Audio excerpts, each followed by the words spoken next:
terdapat 9 nama yang dikenal sebagai anggota Wali Songo yang paling terkenal, yaitu: yang pertama, Sunan Gresik, atau Maulana Malik Ibrahim. Maulana Malik Ibrahim adalah keturunan ke-22 dari Nabi Muhammad. Ia disebut juga Sunan Gresik, atau Sunan Tandes, atau Mursid Akbar Thorikot Wali Songo. Nasab Maulana Malik Ibrahim menurut catatan dari As-Sayyid Bahruddin Ba'alawi Al-Husaini, yang kumpulan catatannya kemudian dibukukan dalam ensiklopedi Nasab Ahlul Bait, yang terdiri dari beberapa jilid. Dan berikut ini nasab dari Sunan Gresik. As-Sayyid Maulana Malik Ibrahim bin As-Sayyid Barakat Zainal Alam, bin As-Sayyid Husain Jamaluddin, bin As-Sayyid Ahmad Jalaluddin, bin As-Sayyid Abdullah, bin As-Sayyid Abdul Malik Asmat Han, bin As-Sayyid Alwi Amil Faqih, bin As-Sayyid Muhammad Shohib Mirbat, bin As-Sayyid Ali Halikosam, bin As-Sayyid Alwi, bin As-Sayyid Muhammad, bin As-Sayyid Alwi, bin As-Sayyid Ubaidillah, bin Al-Imam Ahmad Al-Muhajir, bin Al-Imam Isa, bin Al-Imam Muhammad, bin Al-Imam Ali Al-Uraigi, bin Al-Imam Ja'far Shodiq, bin Al-Imam Muhammad Al-Bakir, bin Al-Imam Ali Zainal Abidin, bin Al-Imam Al-Husain, bin Sayyidah Fatimah Hazaro, binti Rasulullah. Ia diperkirakan lahir di Samarkand di Asia Tengah, pada paruh awal abad ke-14. Babat Tanah Jawi versi Meinsma menyebutnya Asmarakondi, mengikuti pengucapan lidah orang Jawa terhadap As-Samarkandi. Dalam cerita rakyat, ada yang memanggilnya kakek bantal. Maulana Malik Ibrahim memiliki 3 istri. Istri pertama yaitu Siti Fatimah binti Ali Nurul Alam Maulana Israel, Raja Campa dinasti Asmat Han I, dan memiliki 2 anak, bernama Maulana Mokfaroh dan Syarifah Sarah. Istri kedua, Siti Maryam binti Syekh Subakir, dan memiliki 4 anak, yaitu Abdullah, Ibrahim, Abdul Ghafur, dan Ahmad. Dan istri yang ketiga yaitu Wan Jamilah binti Ibrahim Zainuddin Al-Akbar Asmarakondi, dan memiliki 2 anak yaitu Abbas dan Yusuf. Maulana Malik Ibrahim umumnya dianggap sebagai wali pertama yang mendakwahkan Islam di Jawa. Ia mengajarkan cara-cara baru bercocok tanam, dan banyak merangkul rakyat kebanyakan, yaitu golongan masyarakat Jawa yang tersisihkan akhir kekuasaan Majapahit. Malik Ibrahim berusaha menarik hati masyarakat yang tengah dilanda krisis ekonomi dan perang saudara. Ia membangun pondokan tempat belajar agama di lereng Gresik. Ia juga membangun masjid sebagai tempat peribadatan pertama di tanah Jawa, yang sampai sekarang masjid tersebut menjadi Masjid Jami, Gresik. Pada tahun 1419, Malik Ibrahim wafat. Makamnya terdapat di Desa Gapurawetan, Gresik, Jawa Timur. Yang kedua yaitu Sunan Ampel, atau Raden Rahmat. Sunan Ampel bernama asli Raden Rahmat, keturunan ke-22 dari Nabi Muhammad. Menurut riwayat, ia adalah putra Ibrahim Zainuddin Al-Akbar, dan seorang putri Campa yang bernama Dewi Condrowulan, binti Raja Campa terakhir dari dinasti Ming. Nasab Sunan Ampel yaitu Sunan Ampel bin Said Ibrahim Zainuddin Al-Akbar, bin Said Jamaluddin Al-Husain, bin Said Ahmad Jalaluddin, bin Said Abdullah, bin Said Abdul Malik Asmat Han, bin Said Alwi Amil Faqih, bin Said Muhammad Syahib Mirbat, bin Said Ali Holikosam, bin Said Alwi, bin Said Muhammad, bin Said Alwi, bin Said Ubaidillah, bin Said Ahmad Al-Muhajir, bin Said Isa, bin Said Muhammad, bin Said Ali Al-Uraidi, bin Imam Ja'far Shodiq, bin Imam Muhammad Al-Bakir, bin Imam Ali Zainal Abidin, bin Imam Al-Husain, bin Sayyidah Fatimah Az-Zahro, binti Rasulullah. Sunan Ampel umumnya dianggap sebagai sesepuh oleh para wali lainnya. Pesantrennya bertempat di Ampel Denta, Surabaya, dan merupakan salah satu pusat penyebaran agama Islam tertua di Jawa. Ia menikah dengan Dewi Condrowati yang bergelar Nyai Ageng Manila, putri Adipati Tuban, bernama Arya Teja, dan menikah juga dengan Dewi Karimah binti Ki Kembang Kuning. Pernikahan Sunan Ampel dengan Dewi Condrowati alias Nyai Ageng Manila binti Arya Teja berputra, Sunan Bonang, Siti Syariah, Sunan Derajat, Sunan Sedayu, Siti Mutmainah dan Siti Hafsah. Pernikahan Sunan Ampel dengan Dewi Karimah binti Ki Kembang Kuning, berputra, Dewi Murtasiah, Asyikoh, Raden Husamuddin, atau Sunan Lamongan, Raden Zainal Abidin, atau Sunan Demak, Pangeran Tumapel dan Raden Fakih, atau Sunan Ampel II. Makam Sunan Ampel terletak di dekat Masjid Ampel, Surabaya.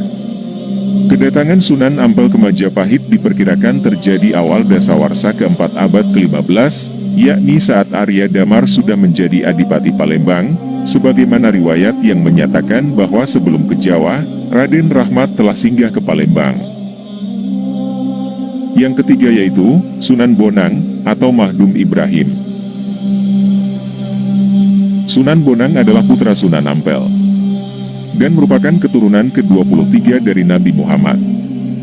Ia adalah putra Sunan Ampel dengan Nyai Ageng Manila, putri Adipati Tuban bernama Arya Teja. Sunan Bonang banyak berdakwah melalui kesenian untuk menarik penduduk Jawa agar memeluk agama Islam. Ia dikatakan sebagai penggubah suluk wijil dan tembang tombo ati yang masih sering dinyanyikan orang. Pembaharuannya pada gamelan Jawa ialah dengan memasukkan rebab dan bonang yang sering dihubungkan dengan namanya. Universitas Leiden menyimpan sebuah karya sastra bahasa Jawa yang bernama Het Boek van Bonang atau Buku Bonang. Sunan Bonang diperkirakan wafat pada tahun 1525.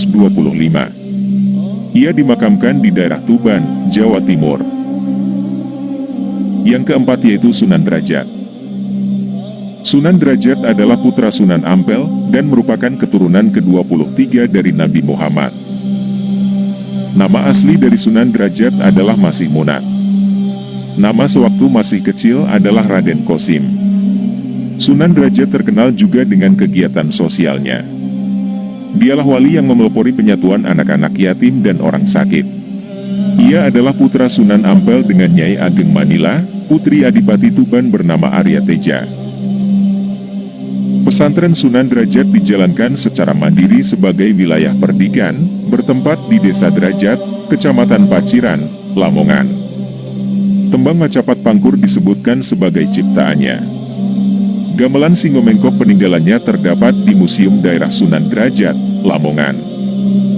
Sunan Derajat diperkirakan wafat pada tahun 1522. Yang kelima yaitu Sunan Kudus. Sunan Kudus adalah putra Sunan Gudung, atau Raden Usman Haji, dengan Syarifah Ruhil, atau Dewi Ruhil yang bergelar Nyai Anom Manyuran, binti Nyai Ageng Melaka binti Sunan Ampel. Sunan Kudus adalah keturunan ke-24 dari Rasulullah.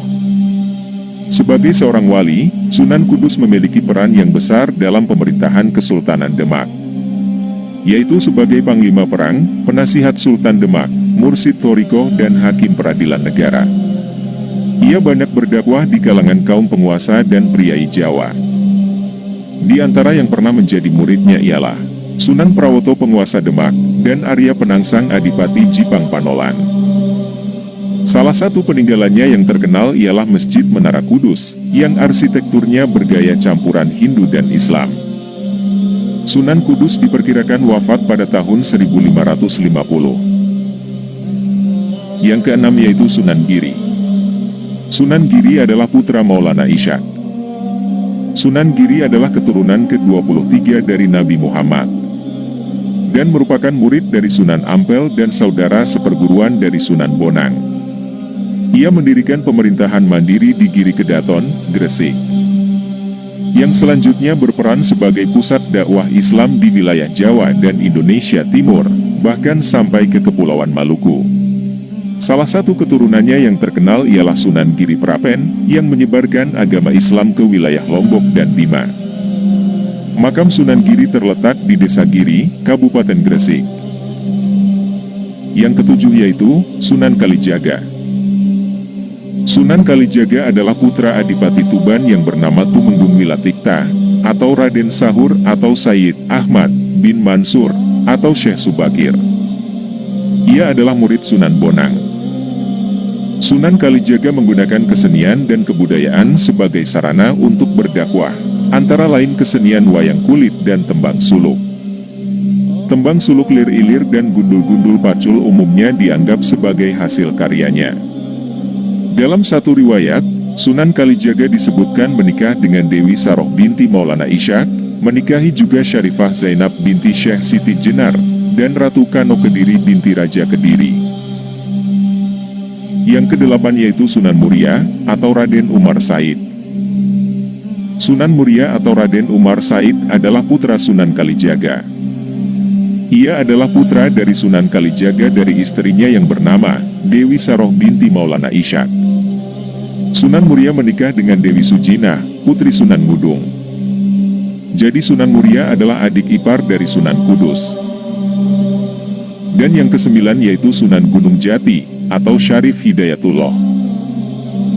Sunan Gunung Jati atau Syarif Hidayatullah adalah putra Syarif Abdullah Umdatuddin, putra Ali Nurul Alam Syekh Husain Jamaluddin Akbar. Dari pihak ibu, ia masih keturunan keraton Pajajaran melalui Nyai Rara Santang, yaitu anak dari Sri Baduga Maharaja. Sunan Gunung Jati mengembangkan Cirebon sebagai pusat dakwah dan pemerintahannya, yang sesudahnya kemudian menjadi Kesultanan Cirebon. Putranya yang bernama Maulana Hasanuddin, juga berhasil mengembangkan kekuasaan dan menyebarkan agama Islam di Banten. Sebelum kedatangan atau Wali Songo yang sudah admin bahas berdakwah di Nusantara ini, ada juga Wali Songo dari zaman sebelumnya, yang sudah terlebih dahulu menyebarkan agama Islam di Nusantara, di antaranya seperti Syekh Jumadil Kubro. Syekh Jumadil Kubro adalah bernama asli Maulana Ahmad Jumadil Kubro, atau Husain Jamaluddin Al-Akbar bin Ahmad Jalaluddin. Syekh Jumadil Kubro adalah putra Husain Jamaluddin dari istrinya yang bernama Putri Selindung Bulan, yaitu Putri Kelantan Tua. Tokoh ini sering disebutkan dalam berbagai babat dan cerita rakyat, sebagai salah seorang pelopor penyebaran Islam di Tanah Jawa. Makamnya terdapat di beberapa tempat yaitu di Semarang, Trowulan, atau di Desa Turgo, dekat Pelawangan, Yogyakarta. Selain Syekh Jumadil Kubro ada juga Syekh Datuk Kahfi, yang juga ikut menyebarkan agama Islam di Nusantara dari periode Wali Songo sebelumnya. Syekh Datuk Kahfi merupakan guru dari Pangeran Walangsungsang dan Nyai Rara Santang, yaitu putra dan putri dari Sri Baduga Maharaja Prabu Siliwangi. Syekh Datuk Kahfi wafat dan dimakamkan di Gunung Jati, bersamaan dengan makam Syarif Hidayatullah, Pangeran Pasarean, dan Raja-Raja Kesultanan Cirebon lainnya. Selain Syekh Jumadil Kubro dan juga Syekh Datuk Kahfi, ada juga Syekh Nurjati. Syekh Nurjati adalah tokoh utama penyebar agama Islam yang pertama di Cirebon.